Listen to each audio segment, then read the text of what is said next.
Hi, guys, and welcome back to Transforming Relationships Through A Course in Miracles with Duck Quins Anna and Greg and Holy Spirit. in the house. Because if we're a Quinn, you're a Quinn, That's right. says Holy Spirit. That's right. So, guys, welcome back. This is our first class back in a few weeks. So it's been a while. We're Yes. so happy to be back teaching course together again. Yes. Been too long. Very happy. I was telling Anna this afternoon, I'm so excited about our class tonight. But just being with you guys, reading together again. Mhm. I'm always reading with you, even if I'm not here Mhm. in front with Anna. That's true. And so it's just good to be back here live in person with Anna and all of the mighty companions. Yes. And thank you guys for being here. Thanks for joining us in this healing circle where we are going to attempt to apply A Course in Miracles to our relationship and all of our relationships. And we hope to be helpful and helping you to do the same. Right. That's what we're all about in this class on Sunday evenings. Okay. All right. So where we're at today is chapter 3. And depending on which edition you have, it's either chapter 3, section 4, and that's called Error and the Ego, or it is chapter 3, section 6, if you have the original edition, and that section is called The Divided Mind.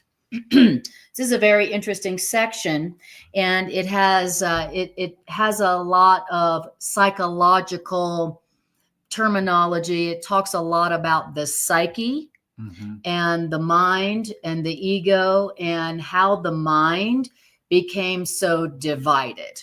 So our minds were created one, whole. They're not fractured, divided into like subconscious, conscious, superconscious. Right now, we have a divided mind, a mind that is not whole, even though our mind was created one, it was created whole, meaning no levels. Now our mind's got a bunch of levels in it. And lo and behold, all of these levels want something different. Right. So I got a subconscious part of my mind that wants this, and I got a conscious mind part of my mind that wants this, and a super conscious part of my mind that wants something else, and those needs are in conflict. Right. And we're going to talk about Freud. Freud had a lot to say about acknowledging the different levels of the mind. The Course in Miracles talks about the post-separation self. And that is the mind that's broken into levels that have different and conflicting needs. Yeah, that's strange to think about that. As we all know, going to school, we have a conscious mind and an unconscious. And our true created being has no unconscious, no levels, and right. conscience. It just has the one mind. Yes. And we don't even know what that is because we are so engulfed in this divided mindness. And when your mind is divided into a bunch of different conflicting desires, what do you think that produces? It's going to produce a lot of chaos. It's going to produce a lot of conflict in your life. If you've got 3 different opposite desires going on, it's going to be producing all these different results that are going to be conflicting with each other. And of course, A Miracle says that's essentially where conflict and chaos comes from. I've got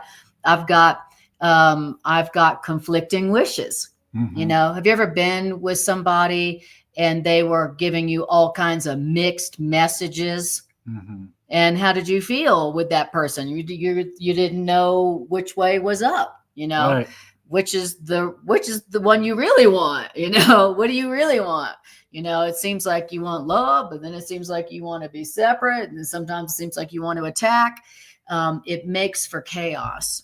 And so you're going to hear the Course in Miracles talk about that post-separation self which is divided into different levels and different conflicting desires. Okay. For the whole purpose of it, it may seem tedious. It's a lot of psychological terminology. Remember, the scribe that this came through was a psychologist. Yep. And her partner, who was helping her to channel this material, was also a psychologist. So the author is speaking to them in a language they understand, and they understand that they speak the psyche. And of Freud and Jung and other psychologists who had a lot to say about the nature of the mind. So we're going to hear about the post-separation mind, which is split and divided. And we're also going to hear about your natural mind, the way your mind naturally is, and the way you could experience your mind right now and experience the opposite of a lot of chaos and conflict. It's funny because somehow you and I would call ourselves the lost ones. The separated ones. The separated Course ones. Calls us. The Course has many names for us. And they're very hilarious. The dark. The separated ones. The dark ones. It talks the about the sleeping ones. An army of the powerless. Yes, the army of the powerless. The army of the powerless. That's it. It's like so many funny names for us. That nicknames that we that have chosen to fall asleep, but have fallen away from what? Not grace, not God, not heaven, but from knowledge. Yes. We have fallen from knowledge. Yeah. And we bit from whatever you want to call the symbolism of the tree of knowledge. We got deceived. We like a leaf just fell from the tree, and here we are thinking that we're withering and dying away. Right. And how did we do this but the accomplishment of splitting our mind? We've all heard the old saying, that a divided kingdom can be conquered. A divided house cannot stand. A divided house cannot stand. And if you want to conquer a people or a nation, divide them. Get them divided, because the division causes chaos, and out of chaos comes rules and regulations and war and fighting. Yes.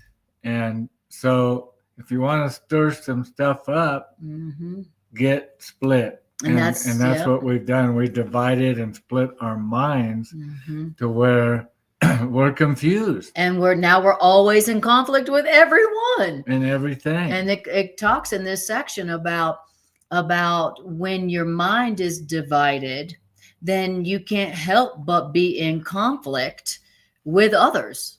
War comes from a divided mind, people divided. When you have a divided, split, fractured mind, then you are going to be in conflict with others. That's where war and conflict comes from. And the world. Yeah. Because perception, if it's coming out correctly from a mind not divided, not split, joined with Creator, perception will reflect that. And it will reflect, behold, a new heaven, a new earth. That's all right. things are become new. That's right. Because the mind is now not split. It's whole, it's healed. Exactly. But a split mind, it's going to be looking off into perception, and it's going to be in conflict. And that's what you and I are wrestling with. We're looking out at a world of conflict. Right. I know I am. Because we're at war within ourselves. Within our mind. The Course calls it the war against yourself. Where you yourself are at war with yourself. One day you want one thing, one day you want another opposite thing. When you are at war within your own self and you want conflicting opposite things, then you can't help but be in conflict with everyone around you in your world. And that's essentially why our world is at war, within itself. So we're going to talk about the way that the way the ego mind, the post-separation self mind is, and then we're going to talk about the way that your mind was created by God Mhm. and has remained, and that we can access and use so that we go from being having a conflicted split mind to having a right mind, and then eventually to having one-mindedness. Mhm. That's the goal, to go from split-mindedness to right-mindedness to one-mindedness. Mhm. And so we're just hearing first about the nature of the way it is now, the problem, and then it takes you from there to what you could have, right-mindedness and then one-mindedness. Okay? Awesome. All right. Okay. So bear with us if the psychological terminology seems a little tedious. Okay. So it says the divided mind. Most of the abilities that you now possess are only shadows of your real strengths. Okay. So it says your spirit knows, loves, and creates. That's you've got your abilities that you are only shadows of your real strength, but here's what your spirit's up to. And your spirit is your true nature, And as exactly. God created. And all your spirit is doing is knowing, loving, and creating. Mhm. Okay. Your split mind, your ego mind, is perceiving, interpreting, in other words, making stuff up and fighting. And that's why the Course says that the difference between the ego and spirit is spirit is creating and ego is making. Exactly. And I was getting ready to say that, and then you go, I'm making stuff up. Exactly. Because that's what making is it's just making stuff up. It's just making stuff up. I just made that up. Oh, why'd you make Exactly. that up? Right. Because I thought it'd be funny. Exactly. Because I'm trying to be God. Yeah, that's what the ego is doing. It's just making it up. Because the ego is trying to be God. And so the ego is trying to demonstrate that it understands what it perceives, that it knows what's going on, that it is the author of reality. So your ego is all about making something up because the ego wants to be God. That's where the ego came from, right? But your true self, all it's doing is not making stuff up. It's just knowing what is so, as established by God. And your spirit, your true self, all it's doing is knowing, loving, and creating. Right. And all three of those could be synonyms: knowing, creating, loving. Okay. It says knowing, loving, and creating are your spirit's unequivocal functions. Okay. That's what your spirit's all about. That's its function. Now, all of your present functions are equivocal. What does that mean? That means all of your present functions are open to question or doubt. Right. So it says, and this arises because you can no longer be certain how you will use your abilities. So your abilities are open to question and doubt because you're not certain how you would use your abilities. That's why the abilities you now possess are only shadows of your real strengths. So we think about whatever abilities you have. I have the ability to do this. I have the ability to do that. I have the ability to do this. That's only a shadow of your real strength, because right now, whatever abilities you have, they're being used by a split, confused mind that doesn't really know what it wants to use those abilities for. It's uncertain. Okay. So then it says, now you are therefore right now incapable of knowledge, which means certainty, because you are uncertain.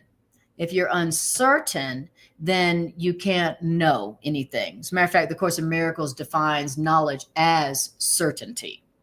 So he says, so as long as you're uncertain about what you want to use your abilities for, as long as you're uncertain about what you really want, which obviously we are. Do I want love? Do I want fear? Do I want attack? Do I want love? As long as you're uncertain about what you want, then your abilities are, you're not going to be fulfilling their true potential. Okay. And it says, now you are right now, because you're uncertain, because you're confused about what you really want and who you really are, that means right now you're incapable of true loving because you can perceive lovelessly. And you cannot create surely at the moment because perception deceives and illusions are not sure. So in our present state of uncertainty of what we really want and who we are, we can't experience the knowing, the creating, and the loving that our spirit naturally does. Okay. So it's telling us why we can't be, why it is that we're not just knowing, loving, and creating as our spirit is doing. And why we're not doing it as our spirit is doing is because perception, what we're beholding with our fleshly eyes, which we can call our limited understanding, can be deceiving. Why? Because it can look loveless. Yes. And because it looks loveless, then we're going to judge loveless. We're going to think loveless. And we're going to respond lovelessly. And so that's been a big takeaway for this past year for me. One of the big takeaways is how deceiving perception is. That's right. We look at perception as God. As fact. As fact. As fact. We don't question our perception. We don't question what we think we saw. Even though our perception is changing all the time. Right. Or how it's going down, whatever.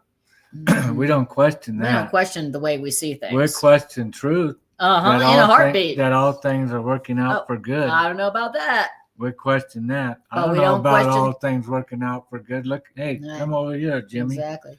Look in this locker room, what I just found. Exactly. And the locker room of perception. Right.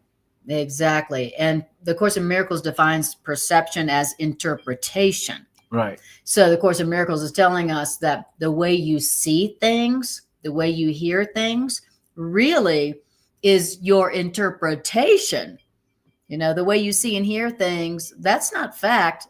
That's your interpretation of the situation. That's really deep because, most people don't think to question their interpretation or their perception, even though everyone has seen a million times how when you thought you saw something one way and then later learned that that's not how it was at all. That happens all the time. Right. But yet we still don't question our perceptions at all. And then someone tells us the truth and we're like, I don't know about that. Yeah, I was there. I saw it. Exactly. And from the angle I saw that. Exactly. That's not what was happening at all. I'll tell you what was happening. That's right. Exactly. Listen to me. But the Course in Miracles says that unless you are experiencing joy, only peace, joy, love, and abundance, then you have not perceived accurately. Because only accurate perception, only the truth produces peace, love, and joy. And that's what knowledge knows. And that's what knowledge knows. That's what knowledge knows. That knowledge knows that reality produces only joy and peace and abundance that never goes away. Perception doesn't always know that. No.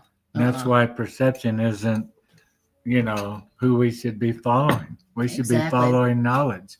But what we're hearing tonight, I love it, is that in order for us to be conquered, what has to happen? We need to be divided and separated. So we're separated and divided on, I know all things are working out for good, but I know what my perception is showing me. And so we're divided on, what voice or what pathway we're going to follow. And we try to follow both of them.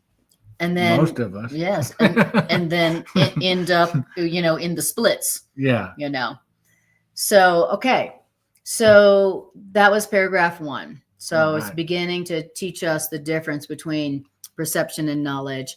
Hi, Tricia. Hi, Bridget. Lovely to see you guys. Happy New Year to you both as well. Okay.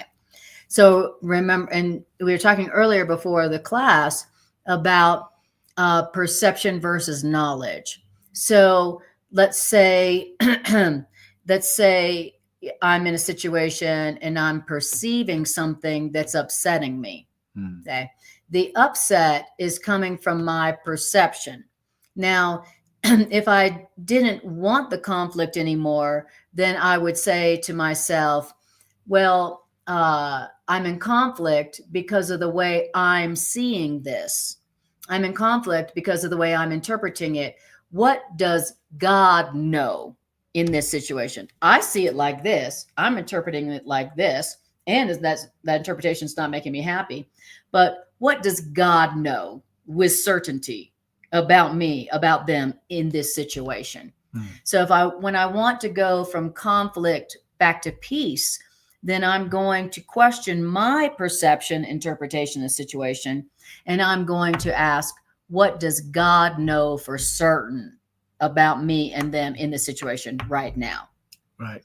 And so that's a practical application of recognizing the difference between your perception and what God knows, what knowledge is. And that's what the Course calls bringing the darkness to the light. That's exactly right. That's exactly right. Which is bringing your perception, which is, as we say, very hard to do. Yeah.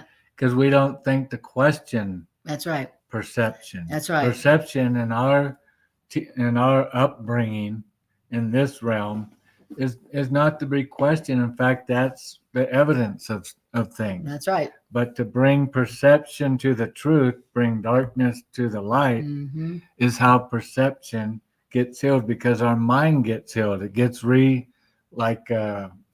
pushing a reset, a reboot. Button, reboot. It reboots our mind into awareness. Oh yeah, the truth really is, and then blah blah blah, and then the perception showing me this. And so see how my mind is split? Only one can be true because they're both saying something different. That's right. Right now. That's right. Okay, so just because you see something a certain way, and just because you want it to be that way, that does not mean that are the real facts of the matter relative to what God knows to be true. Okay. And that's a big lesson that A Course in Miracles is teaching us, that, knowledge is not, that perception is not knowledge, Right. So now we're trying to have more correct perceptions so that we can get ultimately to knowledge where we know what God knows. And we have certainty about what God knows. That's where this curriculum is taking us. Okay. So perception is perception is what's making our problems. And what God knows as knowledge, that's the answer that brings only peace. Okay. So then it says in paragraph 2, perception did not exist until the separation, the detour into fear, the fall from grace, so many names. Okay. Perception did not exist until the separation had introduced degrees, aspects, and intervals. See, we look at the Garden of Eden as a place like we're experiencing here, but we forget here is where we got when we were kicked out of the Garden You mean of Eden. when we left? Yeah. When we left the garden. We think the garden was like here, that it was a place of perception. And this is so great to hear. It tells us how much we don't understand what reality, what heaven is like. Perception did not exist until the separation had introduced degrees, differences, different levels. Right, exactly. When we were with God in oneness, there were no perception, degrees, levels, aspects. Right. Okay. There was oneness, one-mindedness. Before we separated from God, before we ran away from home and left the Garden of Eden, heaven. Right. There was only one-mindedness. There was only the heaven of one-mindedness, where we were of one mind with our source. That's heaven. Right. And when we decided to leave heaven and leave the garden because we thought we could do ourselves better than God, that's when the concept of aspects, degrees, separation, interpretation, and levels entered our now seemingly separated mind. Now it seems like we have a mind separate from God. Now it seems like God is on another level than us, right? Now it seems like we're separate from each other, and now it seems like we're on different levels from each other. Yeah, because perception is form. And God seems to be at a different level than form and spirit. So now it seems like now God and us are on different levels. And so we must be separate. Exactly. So when we split from God, then our minds became split into different levels with conflicting desires. Okay. That's what happened to our mind when we decided to split from God. Now, truth be told, you can't split from God, but we're having what the Course in Miracles calls a dream, or what other philosophies called Maya, illusion, where now it seems like we have a separate mind from God, and our mind is fractured into levels. And what do we say of somebody whose mind is fractured? We say they are insane. We say they are psychotic. Right. And the Course is like, that's right. That's what you are. But thankfully, not without the capability of being healed. That's exactly right. And when your mind is whole and your mind isn't fractured into a million competing opposite desires, splintered and separated, exactly, fractured, we say you have a whole mind, and that's what A Course in Miracles calls sanity and health and happiness, where your mind is whole. It's not fractured into a bunch of different identities and levels with conflicting desires. Okay. So the Course in Miracles does say that we are experiencing the definition of insanity. We think, well, I'm sane. The people over there, they're insane. But if you have a fractured mind with split and conflicting desires, that's the Course in Miracles definition of insanity. All right. So it says, perception did not exist until the separation or the fall from grace had introduced degrees, aspects, and intervals. The spirit has no levels, and all conflict arises from the concept of levels. Okay. As a matter of differences. Exactly. Like, with spirit, there are no like, I'm on this level, you're on that level, they're on that level, God's on this level, we're on this level. There is no levels in spirit. Right. I have this IQ. I'm this old. I'm this smart. Exactly. I have a boat. A boat? You mean bring on another 1,000? I have I have something different than you. That's right. Exactly. That world does not exist in reality. In reality, everything is equal and one, and everything is the sameness. Exactly. Oneness. Made in the same likeness. Yes. In the same image. Exactly. It all shares the same equalness of it all. Perception is not like that at all. Perception is based on differences. Totally. What your eyes see,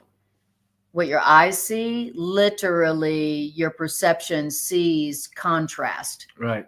Literally your eyes were made to see contrast, differences. Yeah, I see this glass because it's separate it's from different this from microphone. This. Right, that. Exactly. And everything is perceived here because it's perceived as being separate from everything around. Exactly. So perception only sees differences. It only sees contrasting things that are separate and different from each other. That's all your Levels. perception sees. Spirit, in spirit, spirit has no levels. Okay. And wars or any kind of conflict arise when some people regard other people as if those other people were on a different level. Mm-hmm. That's where wars and conflict come from. We're on a different level, and that's why we're in conflict now. And now we're going to go to war. All the problems between the independents, the Democrats, and the Republicans are because they all, even the independent, see each other on a different level. That's different. And that's where all conflicts and all wars come from. That's exactly right. I love how you did that. That's such a great reinterpretation of wars, because we hear, the word wars, and of course, but that's such a great symbol of the word conflict. Yeah. All conflict arise. That's right. From all wars and conflict arises when some people regard other people as if the other people were on a different level. Whether I think you're on a higher level than me, or I think you're on a lower level than me, the idea that I think we're on different levels, now we're in conflict. Now we're in competition. Right. So, and it says in all interpersonal conflicts, so all wars come from the concept of levels. Everything outside of us. And all interpersonal conflicts also arise from this lie of levels. Yeah. Okay. Emotional. Yeah. Anxiety, stress. Exactly. All conflicts come from the perception of levels, a belief that we're on different levels from each other. And it all started, once we separated from God in our mind, then now we saw God and us as on different levels. Okay?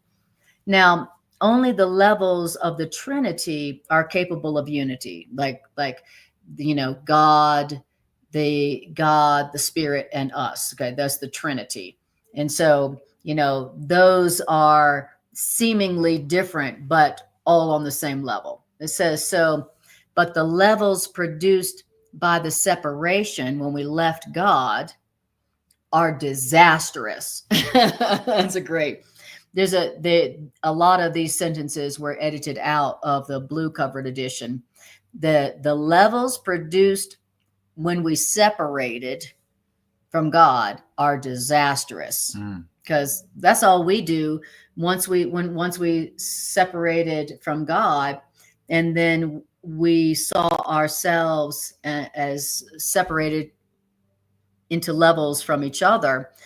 Just a disastrous result. All that happened is conflict. The only thing that has come from the concept of levels, where we're on different levels, is disaster. Right. And that's why in heaven, where love resides, there is no disaster. Because there are no levels. Right. Because it's all oneness.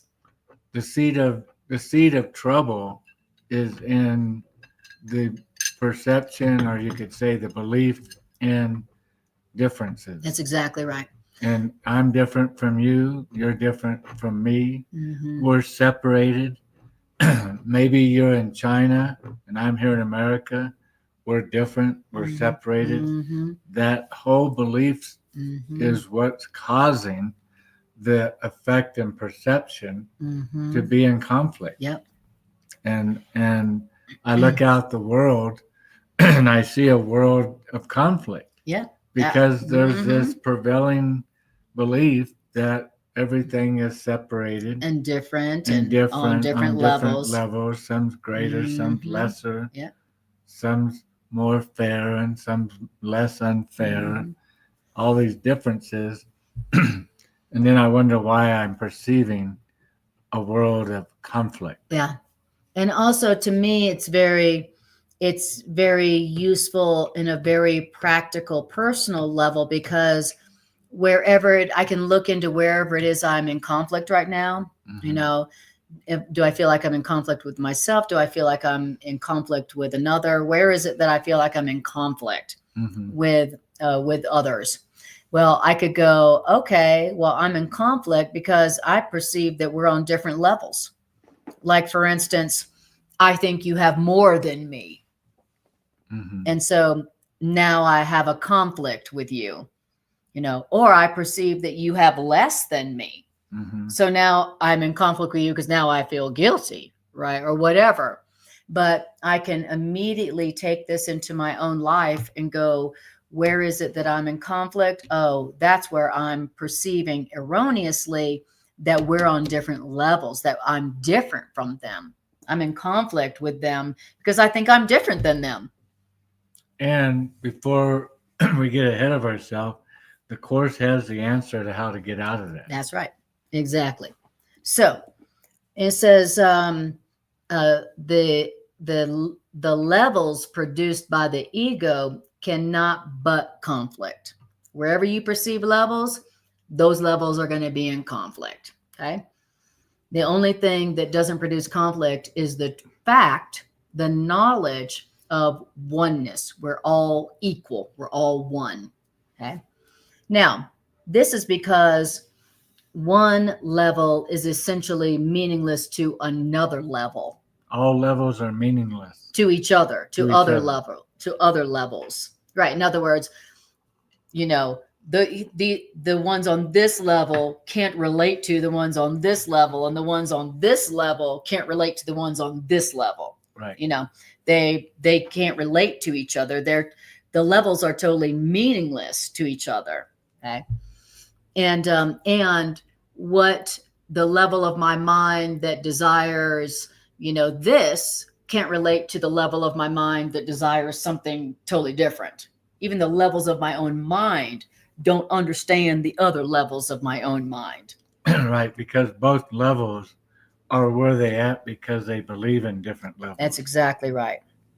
And it says, and now Freud realized this about the different levels of the mind being in conflict with each other. And that is why Freud conceived as forever irreconcilable the different levels of his psyche. So Freud saw that the mind had been fractured into different levels, and saw that those different levels don't even know about the other levels and that they're in conflict. But Freud perceived that the different levels of the mind were forever irreconcilable. And in one way, it was, it was a beginning of a correct perception. Okay. And Freud saw that the different levels of our psyche are conflict prone by definition. So if you got different levels of your mind and they all have different needs and they don't even know about each other, then you're going to have a conflict prone mental condition. And that's exactly what we all have. We have a conflict prone mental condition because of the conflict of the different levels of our psyche. Mm-hmm. Okay.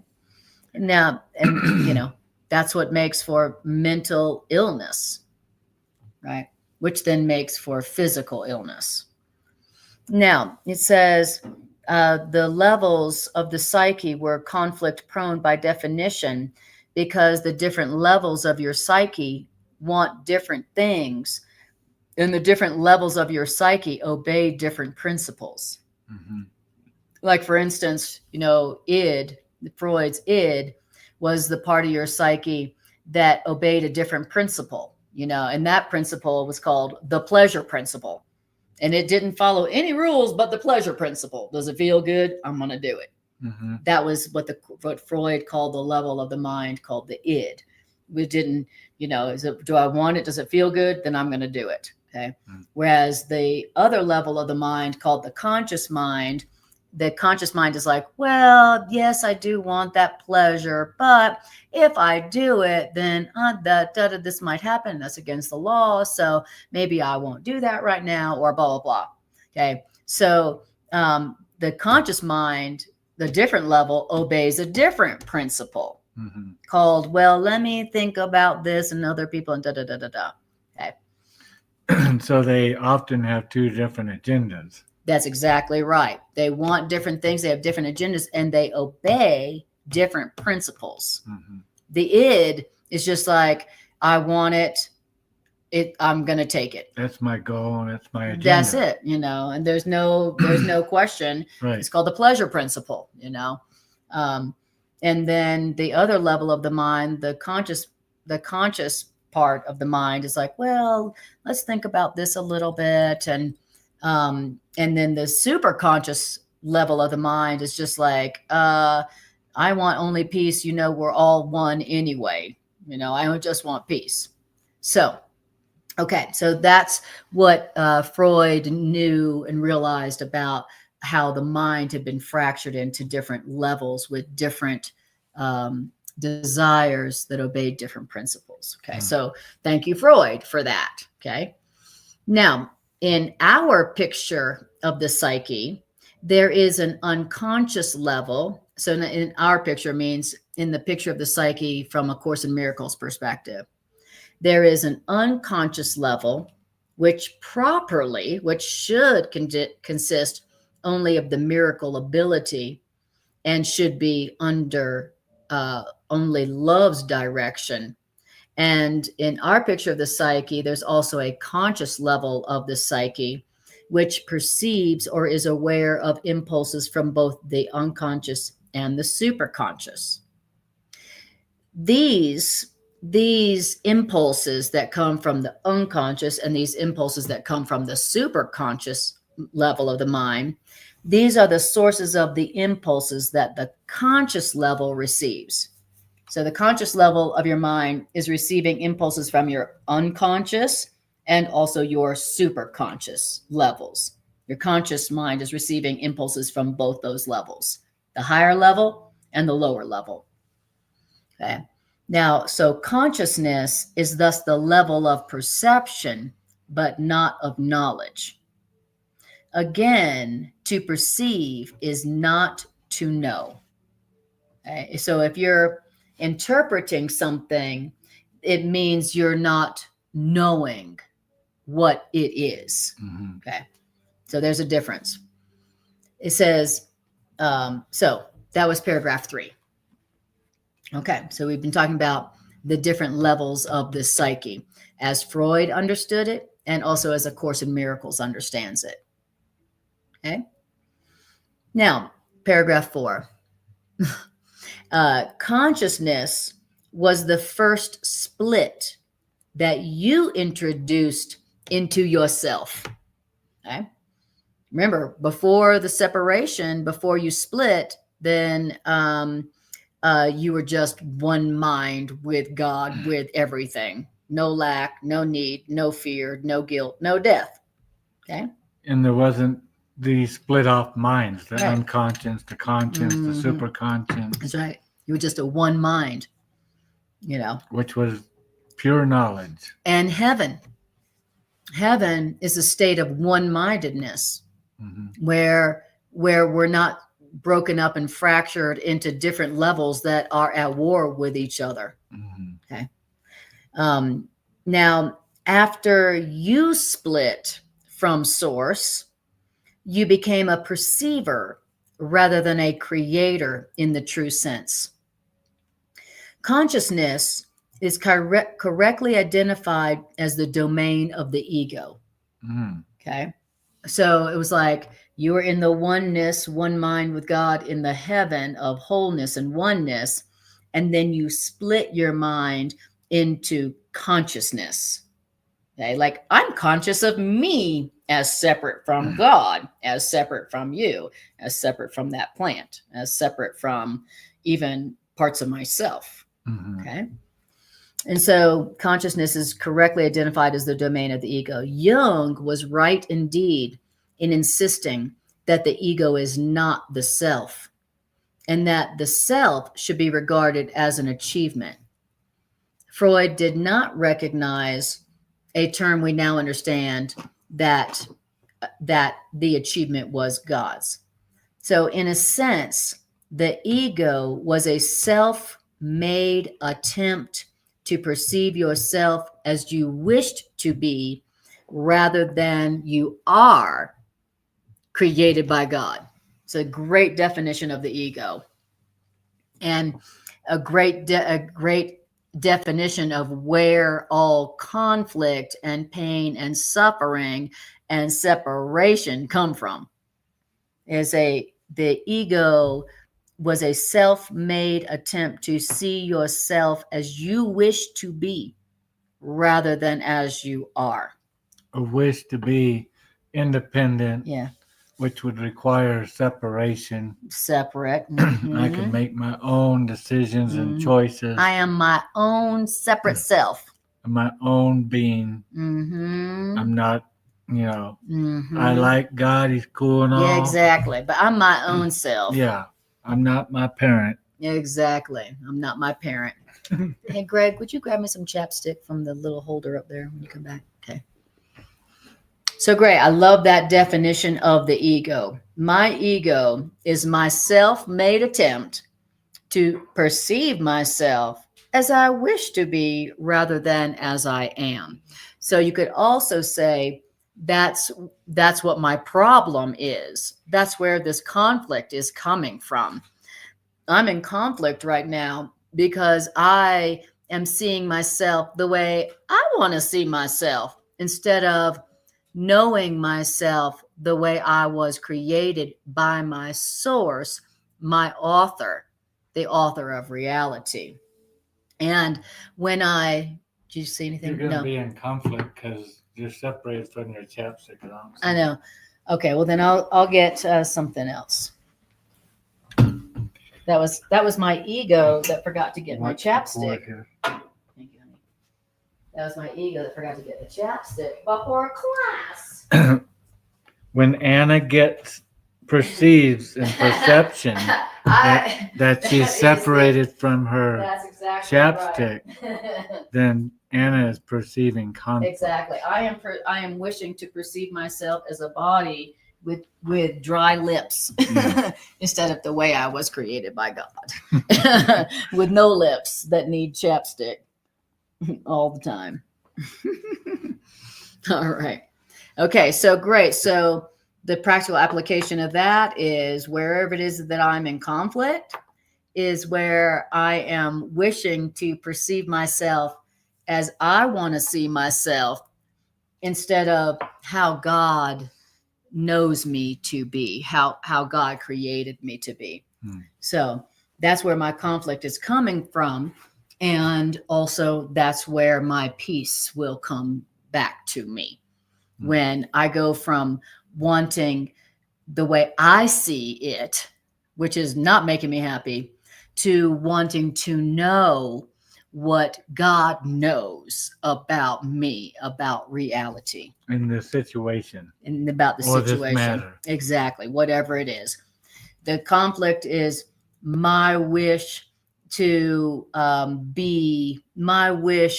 see myself as I wish to be instead of the way God knows me to be. And how's that wish being fulfilled? To perceive yourself, perception. Yeah. And perceiving myself as I wish rather than as I was made. Exactly. And anytime I am experiencing conflict or suffering or anything that's not peace, joy, love, abundance, etc., that is when I am perceiving myself as I wish to be instead of the way I was created by God. How do I know that? Because the way God created me to be is only in peace, love, joy, abundance forever. Can't be in peace if you're in conflict. Exactly. And if God created me only to be in peace, then when conflict comes, there must be something else, somebody else trying to be the creator. Exactly. That has another will, which is another wish for things to be otherwise. Right. So, yes. Okay, great. So that's a practical application of that. Sometimes these concepts can seem to be very heady, like very, very heady.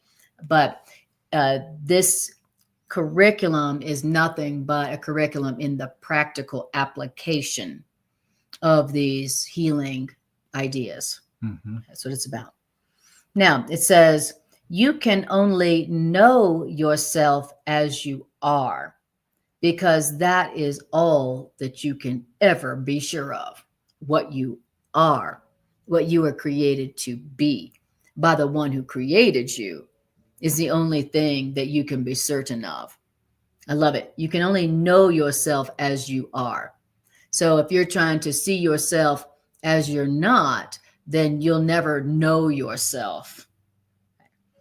Now, everything besides what you are, Conflict free. created by God, not you. Everything else besides that is open to question. Everything besides what God created you to be is open to question. Okay.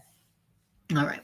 So the goal here is to move from how I see myself, which is bringing me a lot of conflict, pain, and anger and frustration, and to what does God know about me? What did God create me to be?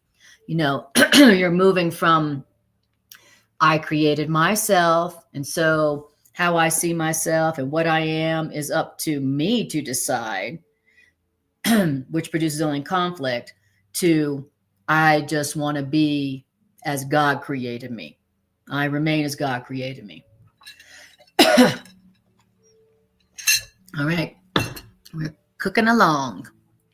Now we're in paragraph 5. It says, the ego is the questioning compartment in the post-separation psyche, which you made for yourself. Mm-hmm.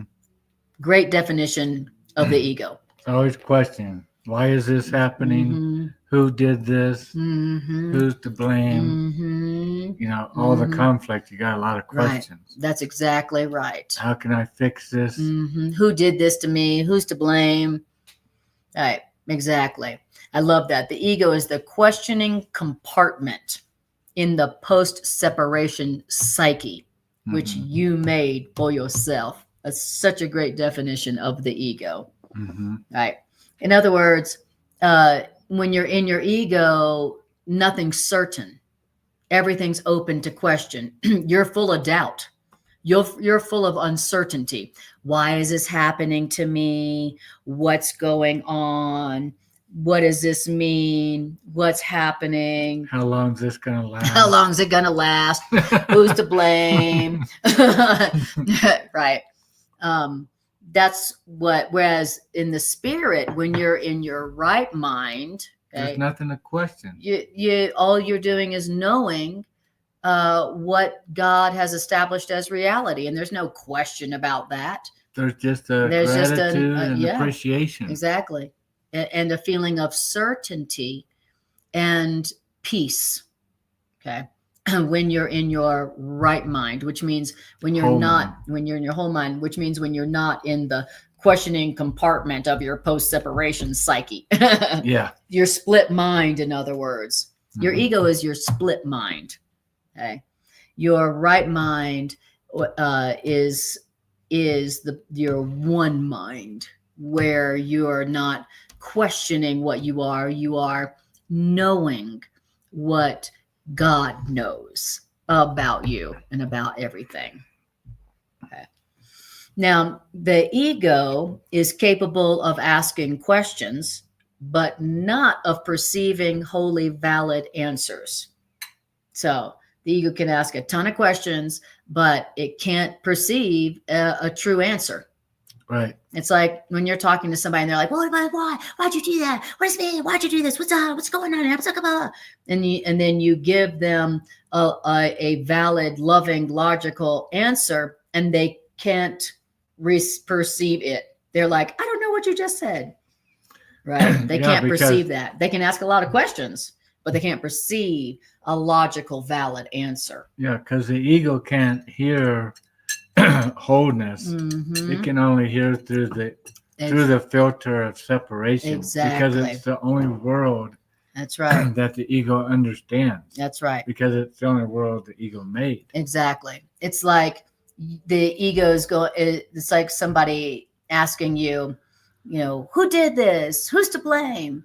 And then you answer them, there is no one to blame. We're all one and nothing has happened, and they're like, huh? They not compute. do not compute. What?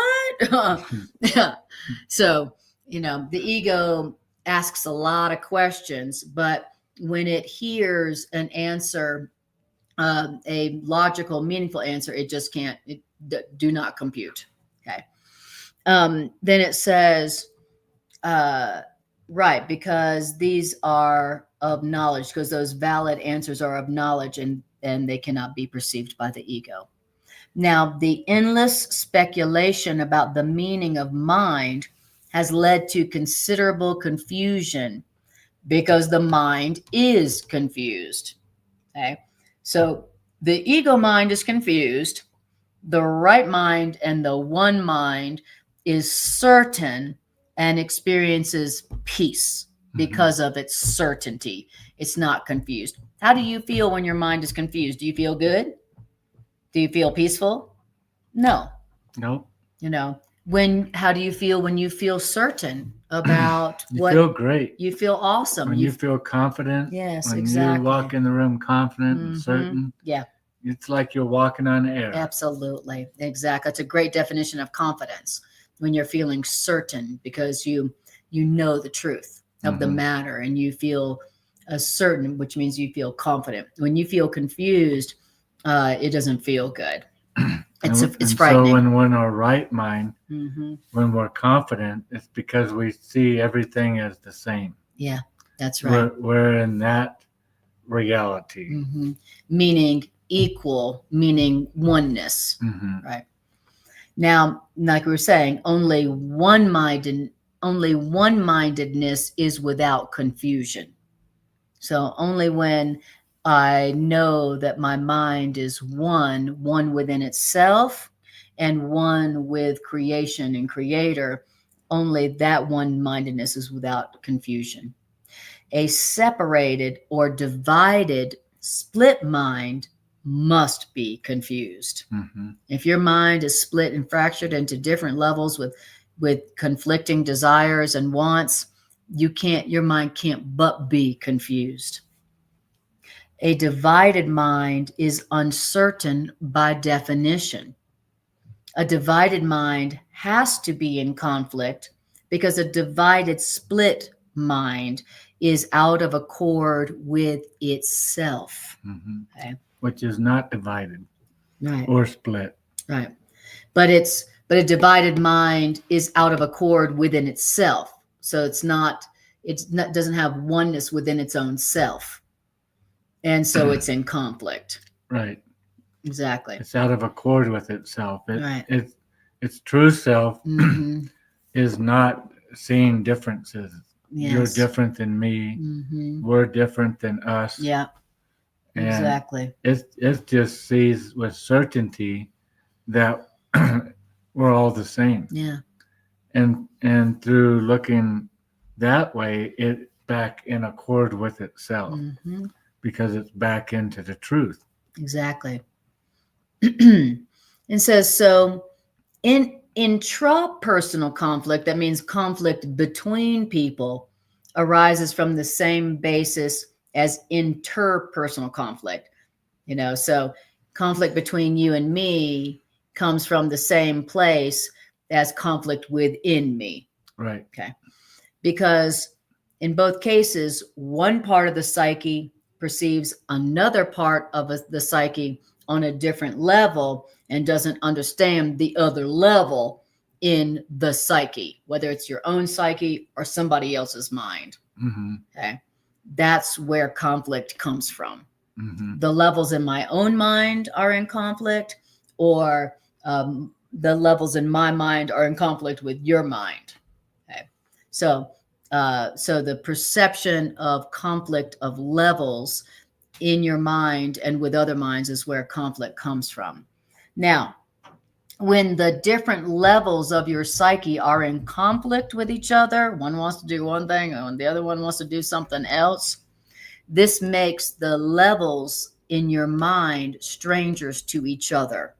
That means the levels in your mind don't even recognize each other. Mm-hmm. So the id, the unconscious level of my mind, doesn't recognize the superconscious or the conscious level of my psyche. Mm-hmm. Okay. And this is the essence of the fear-prone condition. And the fear-prone condition is a condition in which attack is always possible. Mm-hmm. So I'm in a fear-prone condition. I've got fear, conflict, confusion going on because the levels of my psyche are strangers to each other and they're in conflict, Mm-hmm. which produces a lot of confusion within my own mind. Which causes a lot of attack. What's attack? Fear. And what do you do when Loss you of peace. and what do you do when you feel afraid and confused? You attack. Mm-hmm. Somebody who attacks is somebody who's feeling afraid and confused about the conflict that's happening within their own selves.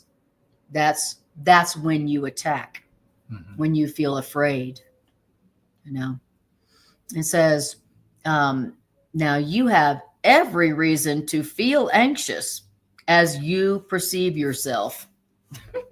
As you see yourself, as you interpret yourself, you have every reason to feel anxious. It makes sense. Totally. Totally. Absolutely. Anybody who was seeing themselves like you did as split, definitely will feel anxious. Part of what I'm hearing is on a like spiritual plane, we have the superconscious, the conscious, and the unconscious. But in reality, we have you, Mm-hmm. her, Mm-hmm. him, Mm-hmm. me. Mm-hmm. We have all these differences, different levels, and we can't understand each other. That's right. Just like the superconscious doesn't understand the unconscious. Mm-hmm. They're not even the same. Mm-mm. And so they're different. Mm-hmm. And so they can't understand each Mm-hmm. other. Because we believe in this concept of differences, Mm-hmm. separation, Mm-hmm. then we cannot understand each other because Mm-hmm. we see each other as on different levels, Mm-hmm. separate. Yes. And that's why we don't get each other. That's why we don't see each other. And that's why we're so confused within our own selves, because Mhm. it's like, well, which one am I?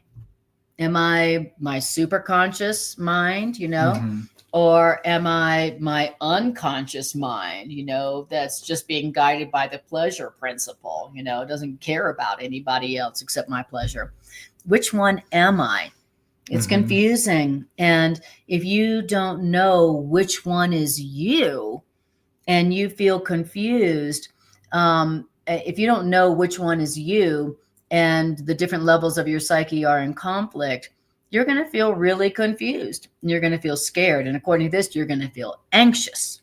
Yeah, So according to this is where anxiety comes from. because I don't know what you're going to do because I don't know you. Exactly. And I'm not sure who I am, which is the real me, Mm-hmm. And so Right. Who am I? now I'm anxious. I don't know who I am. I'm anxious. I feel confused. And when I feel anxious and confused, then now I am in a fear. Now I am going to attack. Mm-hmm. So that's what people who are afraid do. Mm-hmm. To protect themselves. To protect themselves. Exactly. Because we all know that attack always ends up Mhm. protecting us, doesn't it? Oh, yeah. Oh, attack always makes everything better. Attack always makes me feel safer, makes me feel more competent, Yeah. makes me happier and healthier. Not. Now, it says, so you have every reason to feel anxious as you see yourself. And this is why you cannot escape from fear until until you are certain that you did not and cannot create yourself. Very important statement. Your fear is coming from how you're perceiving yourself and your uncertainty about what you are. That's where your fear is coming from. Okay. So the only way to escape from fear is to know that you didn't create yourself. So that's the only way to escape from your fear. Your fear is how you see yourself. That's coming from how you see yourself, thinking that you are what you wish to be. Rather than what you are. Remember, that's what the ego is. The ego is a wish to see yourself as you want to see yourself, instead of knowing yourself as you were created by God. Not separated. One and equal. And so if you want to escape from the fear that's coming from how you see yourself, you've got to know that you didn't create yourself. So it's like, well, it doesn't matter how I'm seeing myself because I didn't create myself. So why am I going to be worried about how I see myself and trying to be the way I want to see myself when I didn't even create myself? Right. And it says you can never make your misperception of yourself true. You can never make how you see yourself, which is producing fear, true. And which is separated. Exactly. Separated, fractured, split, guilty. Not good. Confused, uncertain. You can never make your fearful perception of yourself true. You never can. You can try all you want to make your fearful perception of yourself true, but you will never be able to make your fearful, conflicted perception of yourself true. And when at last you perceive yourself, and when at last you perceive clearly, you will be glad that you cannot make yourself. Okay. When you see correctly, you'll be like, thank God I didn't create myself. Right. Thank God. Thank God I'm not this, independent, conflicted, pull myself up by my own bootstraps, fearful, vulnerable, vicious, separated, split, fractured self. Thank bad, God. sinful, exactly, corrupt. All of our fear and anxiety and sadness and grief and depression and suffering is coming from wishing to be as we want to see ourselves instead of the way we are, the way we are created by God. That's where all of our conflict and guilt and anxiety and fear comes from. I'm trying to see myself as I wish to be. And look at how it is that I wish to be. I wish to see myself as a body, limited, not eternal, vulnerable, vicious, lacking, needing. And that's where all of my conflict is coming from, perceiving myself as I wish to be instead of the way God knows me to be, the way God created me to be. Yeah, because if I want to be separated, my own, me, the great me that I want to be, then I have to separate from all that is what is. Right. And what is I'm not vulnerable. Exactly. So I have to become vulnerable to be my own thing. Exactly. To be independent. And I have to be not eternal. Right. To be my own thing, to be separated. Exactly. It's like it was the only way I could have my individuality. Exactly. That I so desired to have. Exactly. That's why I ran away from God. So we thought.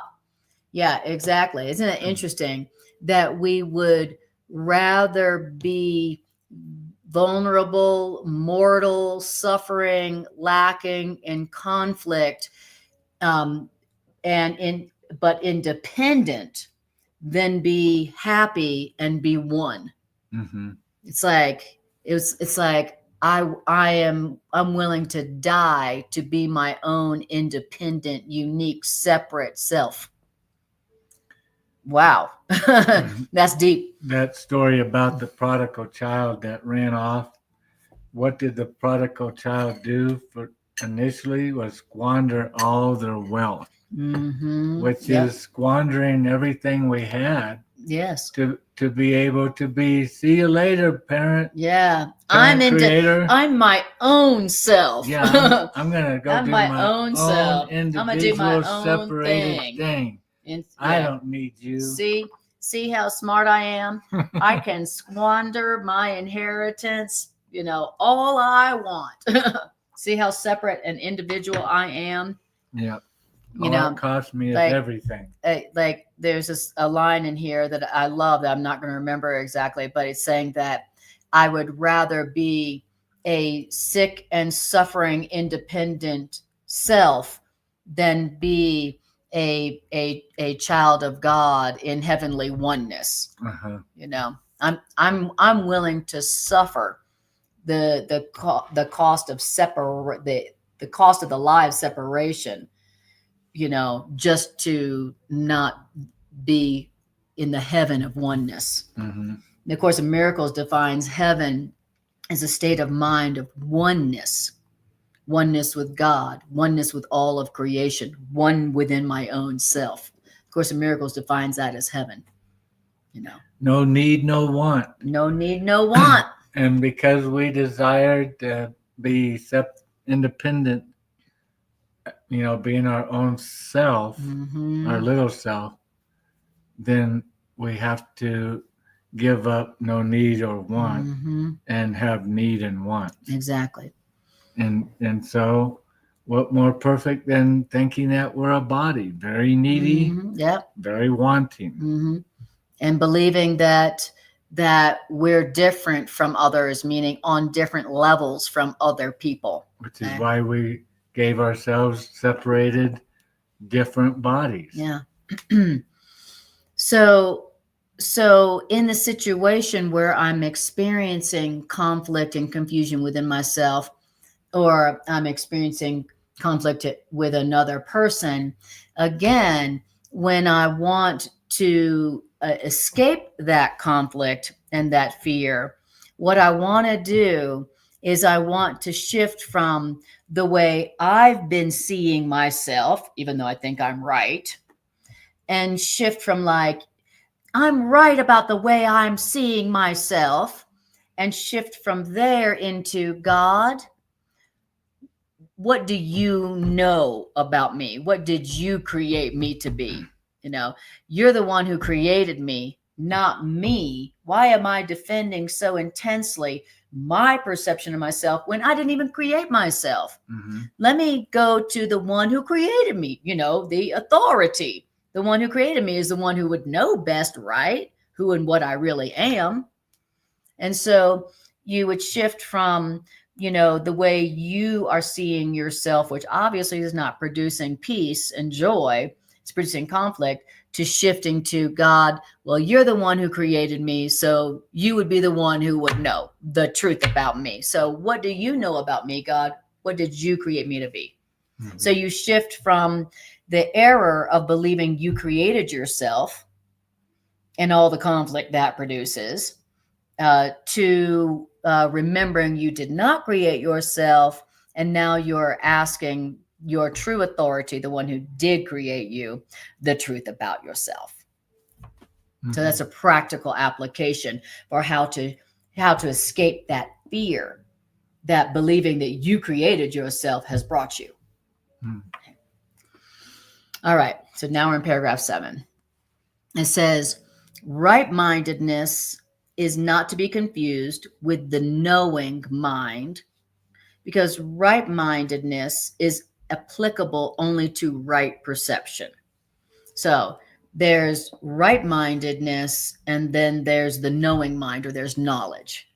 Now, right-mindedness is on the way to knowledge, right? It's still using the world of perception. Exactly. That's exactly right. Right-mindedness is still using perception, but it's on the way. Right. It's a big improvement from wrong-mindedness. Yeah. That's the progression of healing. You go from wrong-mindedness, where you are determined to be as you would make yourself to be, as if you created yourself, okay, and suffering to preserve your perception of yourself. And then you go from there to right-mindedness, where you're like, well, I didn't create myself, and so maybe I don't know what I really am. Mm-hmm. And then you go from there to the knowing mind, or one-mindedness. Okay. It says, in other words, you can be right-minded or wrong-minded. That's why right-mindedness is a step in the right direction, but it's not one-mindedness. Okay. And says that's because you can be right-minded or wrong-minded, and whether you're right-minded or wrong-minded is subject to degrees, which is a fact which clearly demonstrates a lack of association with knowledge. So it's a big improvement, and it's a step toward knowledge, but knowledge is beyond right-mindedness, because right-mindedness still implies the possibility of wrong-mindedness. Yeah. It's like right-mindedness needs proof. Right. Like it said at the end of sentence 1, because it is applicable only to the right perception. Yes. It's still dealing with perception. Right. Perception's Exactly. like your evidence. Yes. Knowing needs no evidence. That's right. It just knows. That's right. Exactly. That's right. One-mindedness, the knowing mind just knows. It's not utilizing interpretation anymore. Interpretation according to wishes. Okay.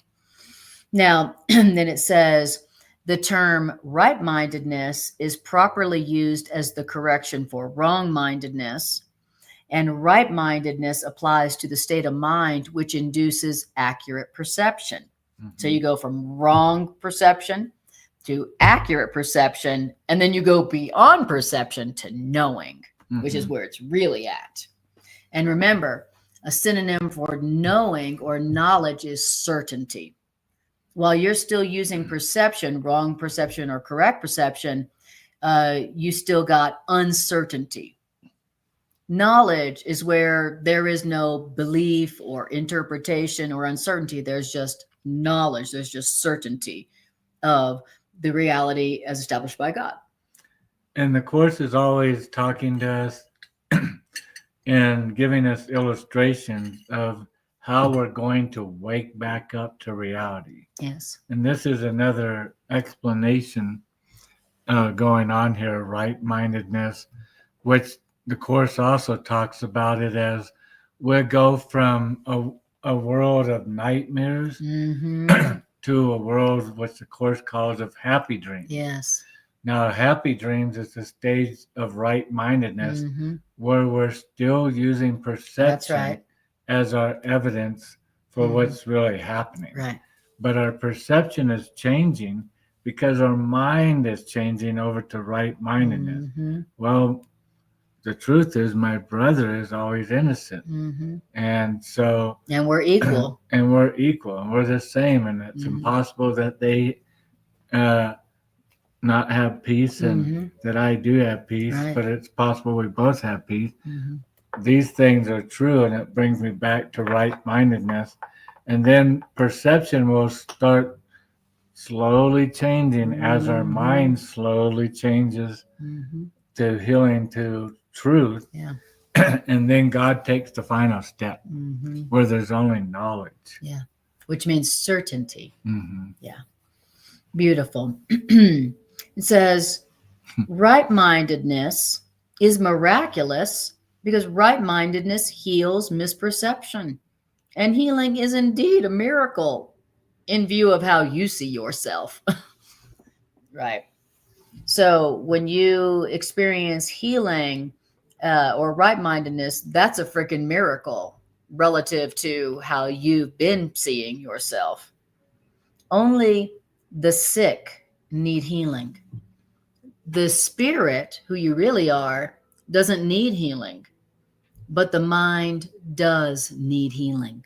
So your spirit doesn't need healing, but your mind needs healing. I love that distinction between our spirit and the mind.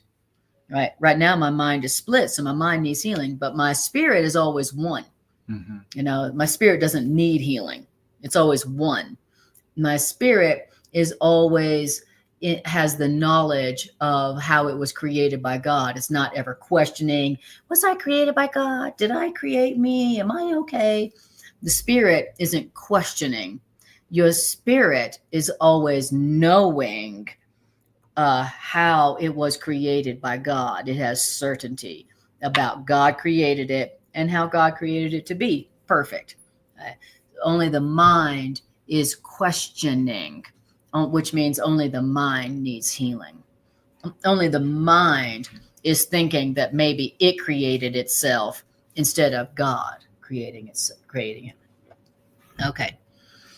Let's see. I was gonna say, let's skip. We should read 18, the very last paragraph. Okay.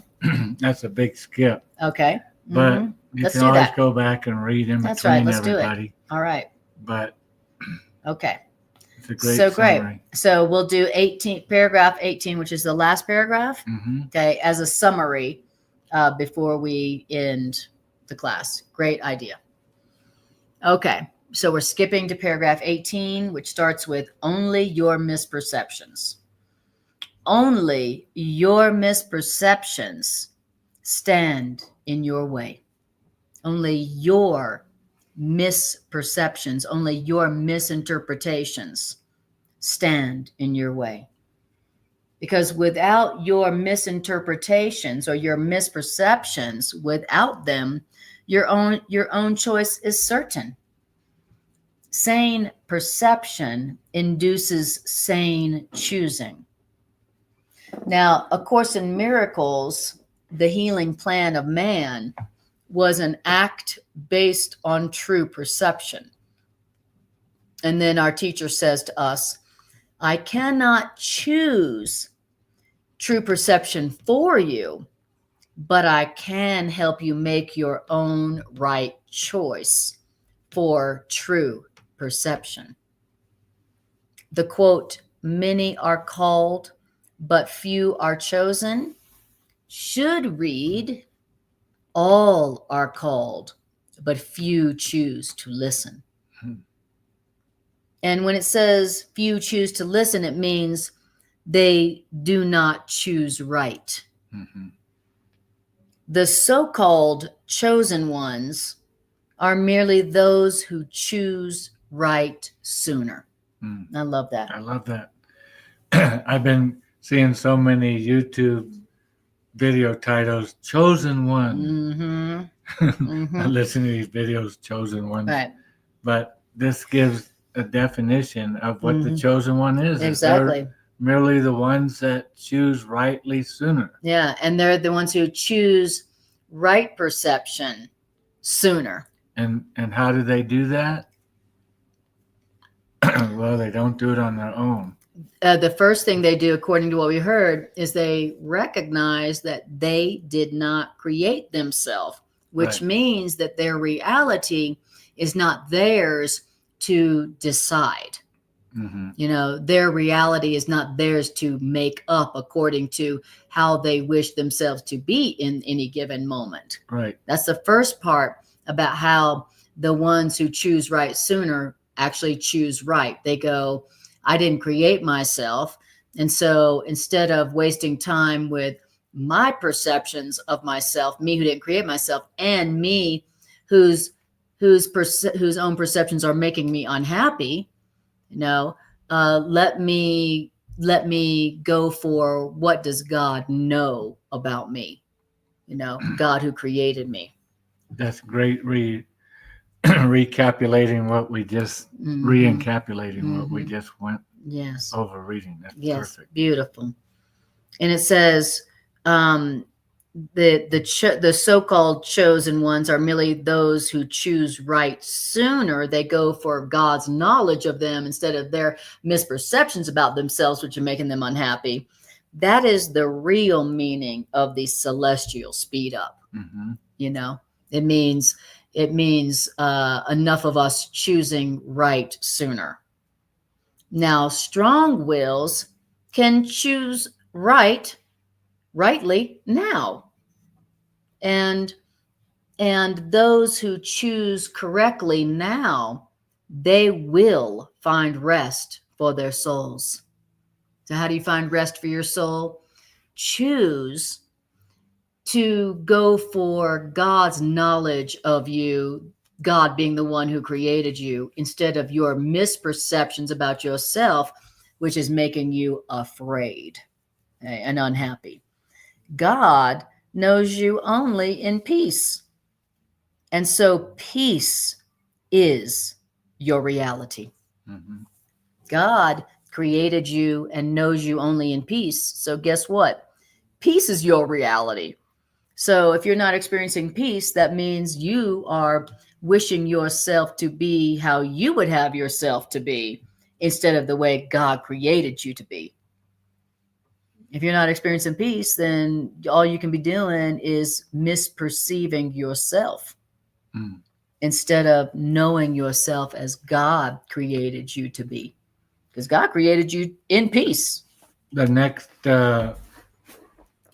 section after this is called Beyond Perception, which now I can see as beyond conflict.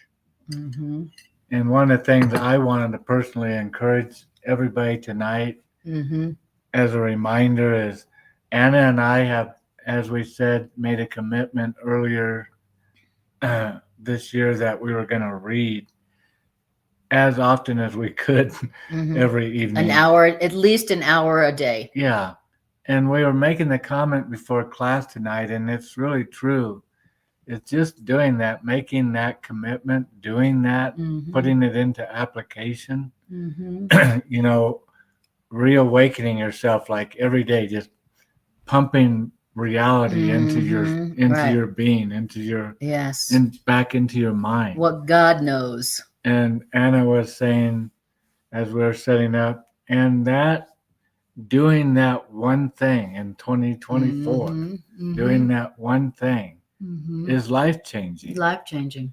And it really is, because in doing that, we're constantly pumping truth into our ego belief system. Just keep pumping truth in, pumping it in. And, you know, the awakening is our perceptual world changing into a happy dreams. Exactly. That's the beginning of our way out. It's not out yet, but isn't that beautiful? The beginning of our way out is a happy experience. Yes, exactly. Yeah, we heard in this section how to escape from the fear that our misperceptions about ourselves have engendered. You know, that's how you escape the fear that your misperceptions about yourself have made, by recognizing that you did not create yourself. Right. So you can't dictate what reality is for yourself. Exactly. Because you didn't make yourself. Exactly. I love that. Exactly. And so now let Creator dictate reality, what's going on. Exactly. And it'll be a different story and interpretation than I came up with. And what God knows about us, God who created us, is going to be only peace. It's going to produce only peace, because God knows us, which means God created us only in peace. And God's will for us is only peace. So if we ditch our misperceptions about ourselves that are making us feel bad anyway, and we go for what God knows about us, then we are asking for peace, certainty about ourselves, not confusion, not conflict, but certainty about who we are and peace. Now we can see how, I believe it was David that wrote in the Psalms, that we can trade our sorrows, our ashes for joy. Yes.